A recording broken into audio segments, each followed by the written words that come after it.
ఇద్దరు పిల్లలను చంపి తండ్రి ఆత్మహత్య, చిన్నారులకు ఉరివేసి తాను సూసైడ్ చేసుకుంటూ భార్య ఇంటి నుంచి వెళ్ళిపోయిందని మనస్తాపం సంగారెడ్డి జిల్లాలో విషాదమనిస్తున్నారు. మనము ఏ పేపర్ చూసినా, ఏ న్యూస్ ఛానల్లో చూసినా ప్రతిరోజు పిల్లల్ని చంపిన భర్త, పిల్లల్ని చంపిన భార్య, అంటే ఒక తల్లి పిల్లల్ని చంపడం, ఒక తండ్రి పిల్లల్ని చంపడం, భర్తను భార్యను చంపడం, భార్యను భర్త చంపడం. ఈ మధ్యలో మనం చాలా రోజులుగా ఈ మధ్యలో ఎక్కువగా వార్తలు వింటున్నాం. అలాంటి మరొక దురదృష్టకరమైనటువంటి ఘటన. ఇద్దరు పిల్లలను చంపి తండ్రి ఆత్మహత్య అంటూ ఒక అంశం ఇస్తారు. ఇది బాధ కలిగించేటువంటి అంశం. దయచేసి ఎవరు కూడా ఆత్మహత్యలు చేసుకోవద్దని కేజీఆర్ యూఎస్ఏ తెలుగులో ద్వారా నేను కోరుకుంటున్నాను. ఇద్దరు పిల్లలను చంపి తండ్రి ఆత్మహత్య. సంగారెడ్డి జిల్లాలో ఘోర విషాదం చోటు చేసుకుంది. కుటుంబ కలహాలతో ఇద్దరు పిల్లలకు ఉరివేసి తాను ఉరివేసుకొని తండ్రి ఆత్మహత్య చేసుకున్నాడు. ఇంట్లో నుంచి దుర్వాసన రావడంతో స్థానికులు ఇంటి ఓనర్కి సమాచారం ఇచ్చారు.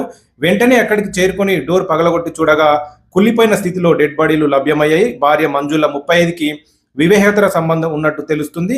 ఈ విషయంలో గత కొన్ని రోజులుగా భార్యాభర్తల మధ్య గొడవలు జరుగుతున్నాయి. ఈ నేపథ్యంలో కొన్ని రోజుల క్రితం భార్య పుట్టింటికి వెళ్లిపోవడంతో తండ్రి సుభాష్ 40 పిల్లలతో కలిసి ఉంటున్నాడు. ఈ క్రమంలో ఇంట్లో కొడుకు రితిక్ మారియన్ 9, కుమార్తె ఆరాధ్య 5కి ఉరివేసి తర్వాత ఉరివేసుకొని బలవన్మరణానికి పాల్పడ్డాడు. సమాచారం అందుకున్న పోలీసులు ఘటనా స్థలానికి చేరుకొని కేసు నమోదు చేసి దర్యాప్తు చేస్తున్నట్లు తెలిపారు. భార్య ఇంటి నుంచి వెళ్లిపోయిందని మనస్తాపం చెందిన సుభాష్ ఈ దారుణానికి ఒడగట్టినట్లు సమాచారం అందిస్తున్నారు.